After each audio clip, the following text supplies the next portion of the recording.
All right. Hey, everyone. Good afternoon. Thank you so much for joining us today. My name is Alicia Langdon, and I'm with the New York City Department of Environmental Protection on our Cloudburst team, which is leading the design and engineering of the Kissena Cloudburst Hub, as well as the community engagement, which is going to be informing this project.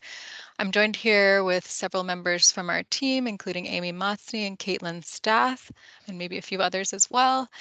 As well as our fantastic consultant team at ACOM, who you're mostly going to be hearing from this afternoon. Next slide. So today we'll be covering an introduction to the project, some background on the Cloudburst program, and then we're going to dive into the specifics of the Kissena Hub and the project area, and then be looking at the project timeline and engagement process. Before we jump into specifics on Kissena, though, we wanted to provide an overview of the Cloudburst program to date and how we got to where we are now. Next slide. So first, and very briefly, because ACOM will get into much more detail about this soon, what is a cloudburst? Why are we here? A cloudburst is a sudden heavy downpour where a lot of rain falls in a short amount of time. Cloudburst management implements a combination of methods to transfer stormwater and minimize flooding during these events.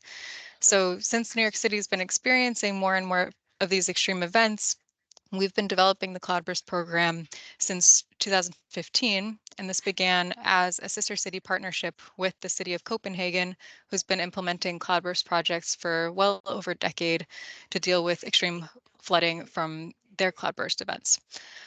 This partnership then led to the Southeast Queens Resilience Study and subsequent design of the pilot projects in partnership with NYCA, including South Jamaica Houses, which is the image of the sunken basketball court you can see on the bottom left. And this will be going into construction next month. So after concluding a planning and feasibility study, which included robust interagency coordination with our partners noted here on the right, we are excited to now be in the next phase of the program, scaling up Cloudburst projects across the city. And Kissena is one of the first 4 priority Cloudburst hubs that were identified through this process. So we're really looking forward to working with you all throughout the design and implementation of this project. So with that, I will pass to our consultant team at ACOM, who's going to be discussing goals and objectives for this project, as well as future engagement planned for this community. Thank you so much, Alicia. Hi, everyone. My name is Katie Daly from AECOM.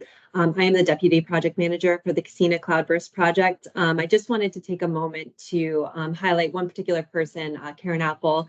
She is the project manager for this project, and it's unfortunate but quite timely. Her town was actually hit by a microburst this morning, and she did lose power and internet. So she actually was originally going to present this first portion of the presentation, and unfortunately she was not able to attend the meeting today, and so I will be presenting in her place.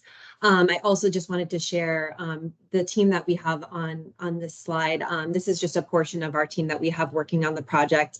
We have landscape architecture and urban designers, engineers, community engagement experts, and obviously our partners at the DEP. We're just really excited. We have an excellent team working on this project, and we're really happy with who we have on board. Next slide. So this slide may look familiar to some of you. We wanted to highlight this early on in the presentation. It was also presented by Commissioner Agawala last Monday, May 13th, I think it was, at his presentation. And we really wanted to highlight, yes, this meeting today is about the Cloudburst project, but for the Kissena Hub, DEP is implementing a layered phased approach to flood mitigation. And so Cloudburst is one of the solutions. It's one of the layers. It's one of the phases to this approach. But there are many other components.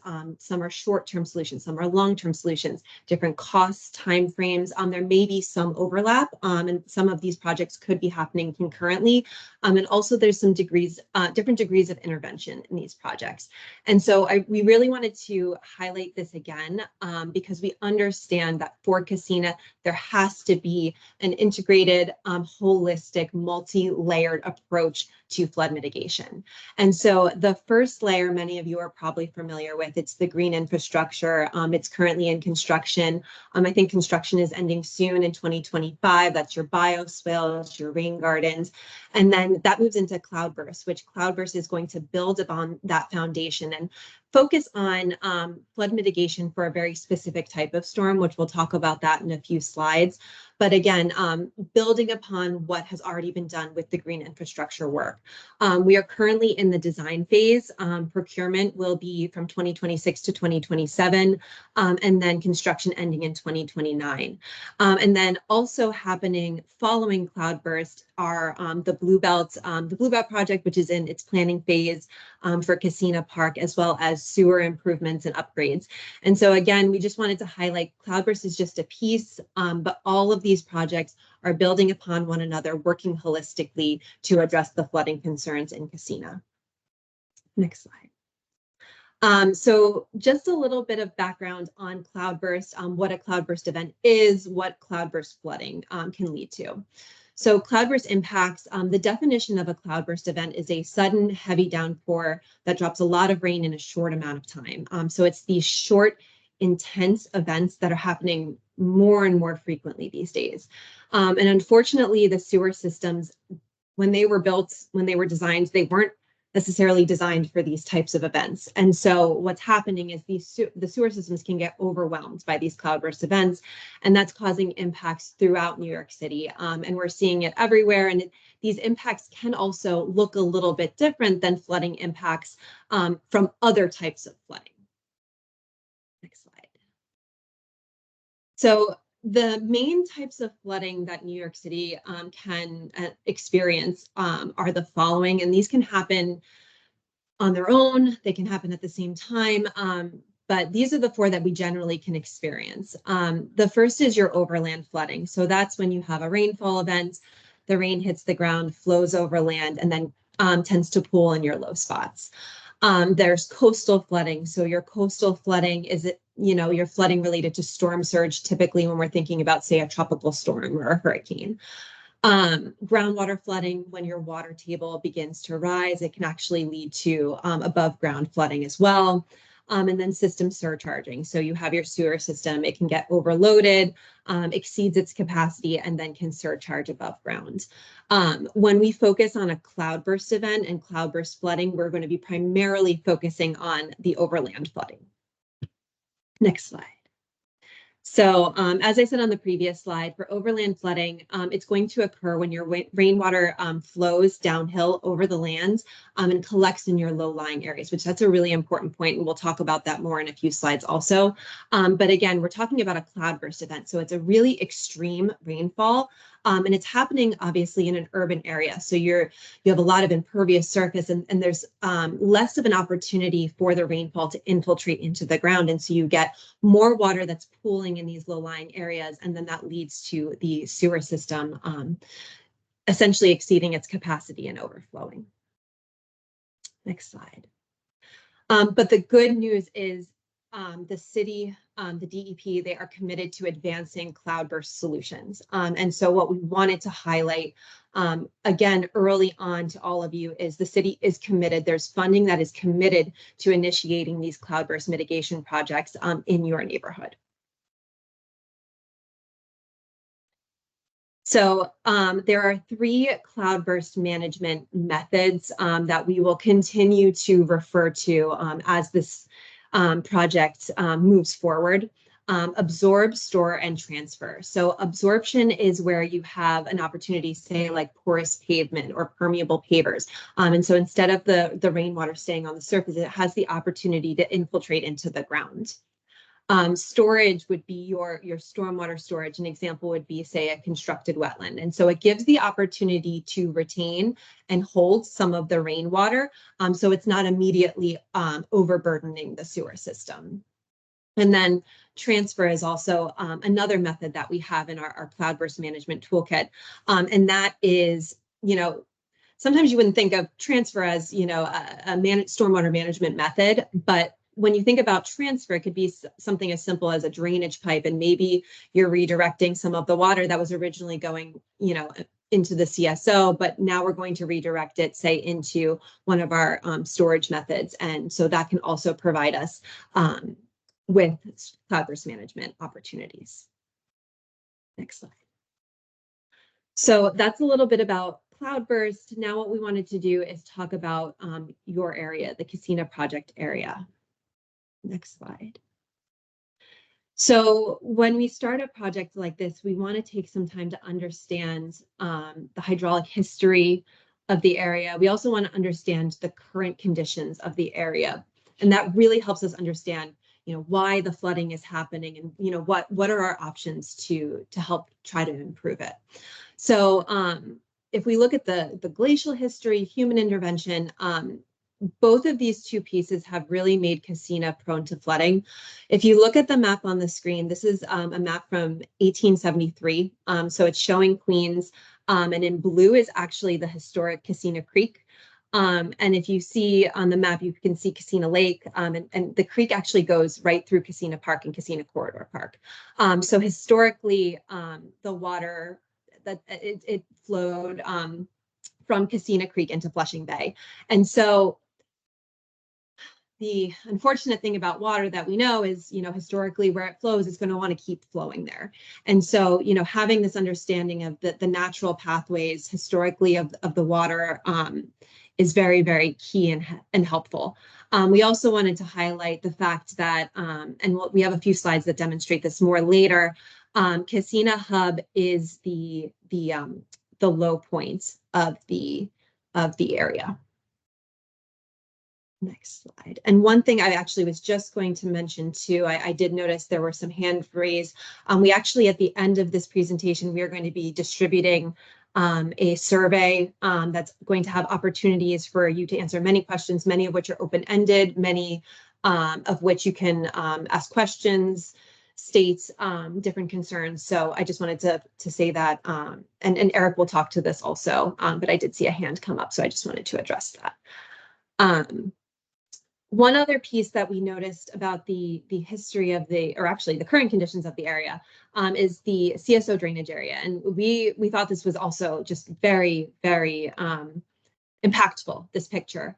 And so if you look at this picture, it's in pink. This is the drainage area, the CSO drainage area that's coming to the trunk sewer main that also runs directly through Kissena Park and Kissena Corridor Park. This trunk sewer main carries about 20% of Queens, the drainage area going to the CSO. So it's an incredibly large area that's coming to that trunk line. And so just, again, we're dealing with a lot of water coming right through the hub. Next slide. So then if we zoom into our project area, so if you look at the dotted black line, that's going to be our project area that we are focusing on for Cloudburst. So you can see in the middle is Kissena Park. It's also Kissena Corridor Park, and then surrounded by it are neighborhoods, residential, commercial, and we're typically referring to that as, say, the streets or the right-of-way. But we are looking for different Cloudburst opportunities in all of these areas. So what I referenced a few slides ago, again, is the fact that Kissena is the low point in the area. And so if we look at this map, you see a lot of different colors. The light gray is actually your highest elevation, going to a darker gray to yellow to kind of a light red, pink to a dark red. And the dark red is your lowest elevation. So it's almost like a bowl. So in addition to the sewer trunk line, in addition to the, the natural pathway of Kissena Creek going through our project area, it's also just the fact that, we're at the low point and it's basically all the water. We know how water is going to want to flow. It's going to want to flow from high to low, and that's what's happening. And so again, very, very meaningful and important information to consider. And then finally, what we wanted to do is take this map of Kissena Creek and overlay it, our project area on top of it. And again, just highlighting the fact that we understand the history of the hydraulic history of the hub, and we understand the current conditions of the trunk sewer main. And so knowing that, that gives us the power and the information we need to then move forward and, you know, best investigate what cloudburst opportunities we have for Kissena. So I'm now going to pass it over to my colleague, Eric, and Eric is going to talk a little bit about different goals for the project that we have, as well as project schedule and timeline. Great. Thank you, Katie. It's great to be here today to speak with you all. As Katie mentioned, my name is Eric Olson. I am the Landscape Architecture and Urban Design Lead for AECOM on this project. So Katie did a great job of setting the context for the project area, helping us understand a little bit about the existing conditions and how those relate to some of the flooding that you are experiencing within your neighborhoods and community within the project area. And before I dive into talking more about some of the project goals, I also wanted to highlight that we understand that those impacts from flooding are on sort of the scale of the full project area, sort of a macro scale, if you will. But we also understand that you might have experience of more micro understanding of flooding that happens in a smaller or specific area. And that can also relate to more localized flooding in more localized areas of low points. But again, those low points are really likely what's driving a lot of the flooding impacts that you might notice in specific instances. So that could be noticing collecting in low-lying backyards, collecting in low-lying areas of some of the open spaces like Kissena Park within the project area. And as the water collects in some of these localized moments, as Katie mentioned, it can also start to overwhelm the sewer system and the capacity of those pipes. So not only is this sort of a broader understanding of how water is moving throughout the project area, but it's also important for us to think about how it's moving and how it's collecting on more of a localized area with localized low points in both the streetscape or right-of-way areas of the neighborhoods, as well as within the open spaces like those of Kissena Park. So as Katie mentioned, now that we've kind of set the context for the project overall, I wanted to talk a little bit about some project goals that we have to guide how the project might start to move forward. And what you see on screen here are three sort of layers or types of project goals that we feel are going to be very important for the project to consider as we begin to continue moving through this design phase that has now started for the project. So the first one on the left here is really the Cloudburst infrastructure layer of the project. This is the collection of project components that will help to mitigate the flooding that's caused by these short and intense rainfall events. So that might be things like sewer upgrades as a part of other projects. It might be a part of storage systems. Again, this is really a layer that, as Katie mentioned, can begin to relate to those absorb, store, and transfer cloudburst approaches that the project has at its disposal. But of course, we also understand that this cloudburst infrastructure is going to be integrated within your existing communities and public spaces. So we want to think about ways that these projects can also be multi-purpose and multi-benefit for you and your friends and family and neighbors. And there also might be opportunities for things like placemaking and education within the construction of these projects that can help enhance and signal where these cloudburst interventions are taking place through placemaking opportunities, and also provide educational moments to understand how these projects are helping to mitigate some of the flooding impacts. To achieve some of those project goals, we have at our disposal a set of toolkit opportunities. There will be a lot more we'll able to present on the specifics around these toolkit items as we continue to move through the design phase. But to give you a sense of kind of two categories that those toolkit interventions might fall in, there are some that are going to be well suited to those streetscape or right-of-way sort of areas, and those are often going to be toolkit items that look at utilizing porous pavement systems. Those are systems of paving that actually can replace the current impervious surfaces that are within the right-of-way and allow for this absorption or infiltration of water to storage systems or to the soil layer below. So that's what you see on the left side of the screen here. And then when we think about some of the open spaces in the project area, like Kissena Park, there might be other strategies or toolkits that are a little bit more well suited to those areas. Perhaps things like constructed wetlands that can collect and store stormwater in some of those low-lying areas and delay it from reaching the sewer system, hopefully helping to take some of that stress off of that system during rain events. And as we really kick off this design process, of course, there is a lot of things that we already know. We know that there has been a lot of really great work done for the Cloudburst project, specifically in the feasibility phase, which was completed previously. There are a number of technical documents, some of those Alicia mentioned earlier when she was providing her introduction, that we have that will help guide the work through the design phase. And we also know that there have been a variety of community updates that have been provided. The meeting that Katie referenced back on May 13th is one example of those. So the design team here at AECOM has all of this data and knowledge as a jumping off point for the design process. So that's really critical for us, but a big part of moving through the design process, and I'm going to talk about this next actually, is also gathering additional data to help inform the design as we move forward. And community engagement is going to be a really key part of that.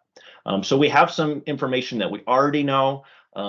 Today's meeting is to kind of kick off a process of gathering more data from you all to learn things that we maybe don't know yet.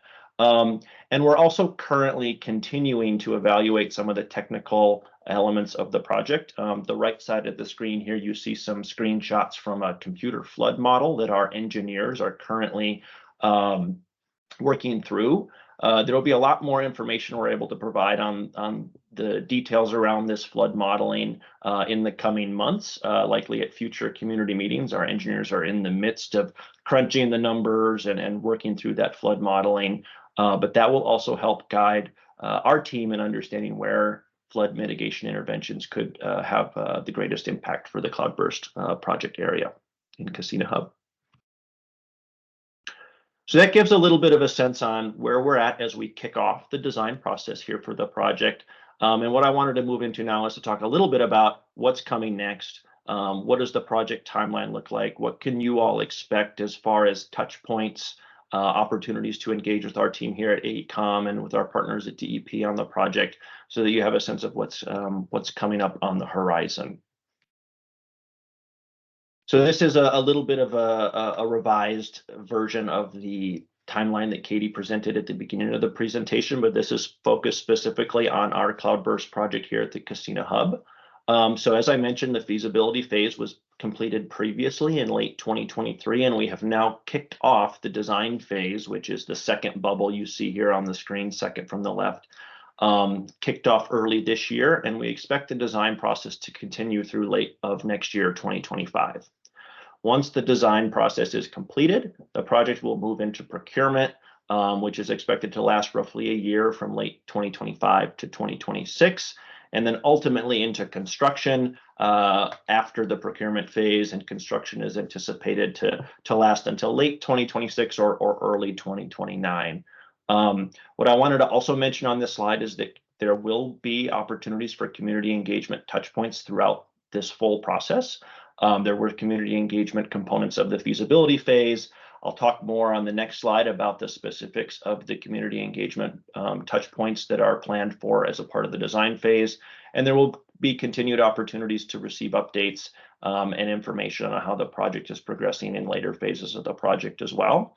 And I think it's important to note that there is, as Katie mentioned, a phased approach to the project, and that goes all the way from phasing of these different projects, from the green infrastructure to the Cloudburst to the Blue Belt and sewer upgrades to the projects themselves, and going through a phased approach of getting from the early planning phases through design and construction, and that the community engagement components will also have a phased approach as each of these projects move through their process.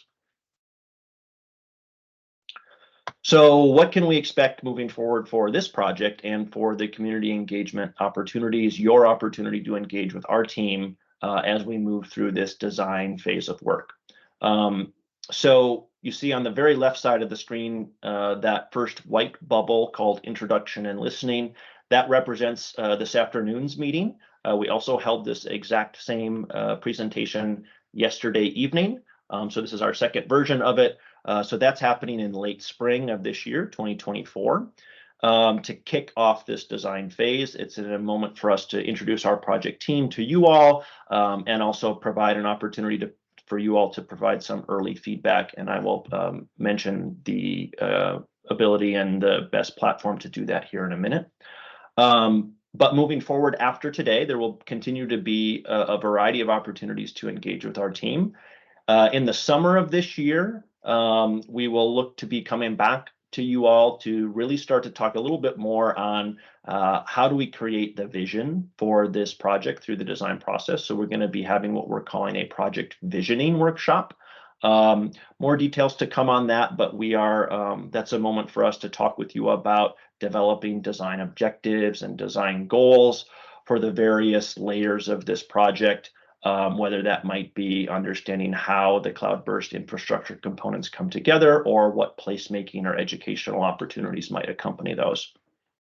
Once we've identified some of those project goals and objectives during the visioning session, that input will be helpful to our design team to really go back and start to develop some design options for the project, which we were planning to come back and speak with you all about in the fall of this year at something we're calling a design charrette. This is a moment that we envision having some different options to talk about and to get your input on and hopefully come away with some preferences as far as what feels like the right direction to move forward. That input from the design charrette in the fall of this year will help our design team really narrow in on a preferred design approach, which we will work to develop and come back and present likely late winter or early spring of 2025. And that will be another opportunity for you all to provide input on that preferred design approach, sort of final input and comments, which our team will integrate into a final design for the project, which is currently targeted to be ready to present back to you all in the summer of 2025. And before we wrap up here, I just also wanted to talk about kind of the first 4 community meetings, because those are really, really important touch points and opportunities for you to be able to provide input along the way. The first 2 meetings, we kind of view them within something that we call a listening phase. This is an opportunity for us to communicate some of the required and contextual items to you all that we are thinking about from the engineering and design side. Things like background on Cloudburst components, which Katie presented at the beginning of this presentation, historical understanding and existing conditions, which are really important for us all to kind of start the project off on the right foot. But the listening phase is also a really important time for our team to learn from you all. We would like to have opportunities to learn about your lived experiences with flooding within the project area, understand what you see as causes and issues for flooding, both on the larger project area scale that Katie talked about, as well as on perhaps a more micro specific area scale that I talked about as well. So there's going to be an opportunity, especially in the first 2 meetings, to have sort of this communication and learning on both ends of the project. The second 2 meetings fall into more of what we would call a design phase of the community engagement portions of the project. This is a phase that we will be at where we can start to talk about a little bit more of the technical details. As I mentioned, that flood model that our engineers are starting to get into and crunch the numbers on now. The second 2 meetings are a time that we would view being able to communicate more of the nitty-gritty on kind of how that's come together. Also an opportunity for our design team to talk about flood mitigation design strategies and how placemaking opportunities can be integrated with those in an efficient manner. And that's then also a great time for you all to provide us input on what are your preferences around these design components in your community? What kind of priorities do you have for your public spaces, and how can we make sure that the design is coming up with synergistic ways to integrate the design solutions with some of your priorities for the public spaces and right-of-ways within the project area. So that's really the meat of the presentation for this afternoon. But one final slide here, I want to highlight a couple of items. If you live or work within the Kissena area, or if you have friends or family, colleagues that do as well, we highly encourage you to sign up for the mailing list. There is a link here on screen. I think we're also going to drop these into the chat for the Teams meeting so that you can just click right on the links. That mailing list is going to be a great way to stay up to date on what's happening with the project. That is likely where there will be a lot of information on future public engagement events, times, dates, locations, those sorts of things. So definitely sign up to join the mailing list if you have not already.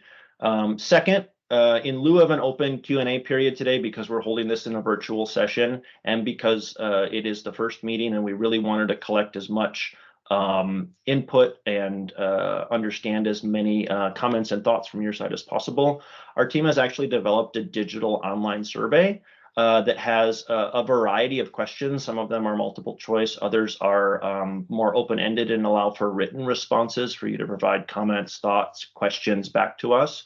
We anticipated there would be a lot of that for this first meeting, and so a digital survey is an efficient way for us to collect that and make sure that we're not missing any of the key input that's really important for our team to learn. So this will help us make sure that we've got it gathered, collected, and organized on our side to help our team move forward towards the next public meeting, which will be that project visioning session. The survey is available in 3 different languages: English, Spanish, and Mandarin. Katie's dropping the links for each of those surveys into the project chat right now as well. Please feel free to share these surveys with your family and friends, even if they're not able to make today's session. I believe, Alicia, this session is going to be recorded and available on DEP's website here in a couple of days as well. I think the project team will drop the link in the chat for where you can find that once it's up in a couple of days too. So if you have folks, neighbors that weren't able to attend today but want to listen to the presentation, they can certainly find that on DEP's website and watch the recording, and then certainly are happy to have them jump on and take the survey as well. The survey is going to be open for 2 weeks, so you don't have to take it immediately today if you want to digest, or if you have other questions that come up later. Certainly feel free to take a couple of days to fill that out and to spread that around to other members of your community as well. So I think with that, the last thing to keep in mind is the next community meeting, which is scheduled for the summer of this year. Exact date to be determined, but thinking early summer at this point. So sign up for the mailing list as we get that date finalized for the visioning session, so that you can be aware of when that will be happening, where and when. As I mentioned, that's going to be a point that our team really wants to talk more specifics on project goals, and really start to talk about and begin to craft design objectives for the Cloudburst project that can help guide the development of the interventions as the project moves forward. I think that's most of the key points from our side on the AECOM team. I'm going to turn it back over to Alicia to wrap things up. She has one other additional slide I think she wants to present from their partners over at Parks. Yeah, thank you, Eric. So just lastly, before we wrap for the day, we wanted to flag this event that's happening on Tuesday, June 4th. This is not a DEP project or part of the Cloudburst program, but as we mentioned, there's a lot of different things happening to address stormwater in the Kissena area. So we wanted to flag this site walk that's going to be happening with the Parks Department, looking at the green infrastructure that is happening on Kissena Boulevard and Booth Memorial. So Parks staff will be there to do the walkthrough and answer any questions that you have. Again, this isn't directly part of the Cloudburst project, but we understand that there's a lot of overlapping interest in this area between all of these projects that are happening in parallel. So we wanted to flag that for your calendars. And yeah, I think as Eric mentioned, please sign up for the newsletter if you haven't already. That's going to be the primary avenue through which we'll be sending out updates on any community engagement opportunities that are coming up. I also put the Cloudburst management webpage link in the chat. If for any reason you haven't signed up for the newsletter or don't want to, if you want to just pass along a platform where all that information is housed to anyone else, they can always go there. We'll be posting recaps of the meetings, the recording once that's available, the survey link, and then any upcoming events there. So you can always treat that as a dashboard for what's happening in Kissena, but please do sign up for the newsletter so that you're getting updates from us. I think that's it, unless there's anything else from my team. And we look forward to being in touch with you all. I know there have been some comments in the chat and we are logging those as well. But please add those to the survey so we can collect everything together. All right. Thank you all so much for your time this afternoon. Have a great day. Thank you. Thank you, everyone.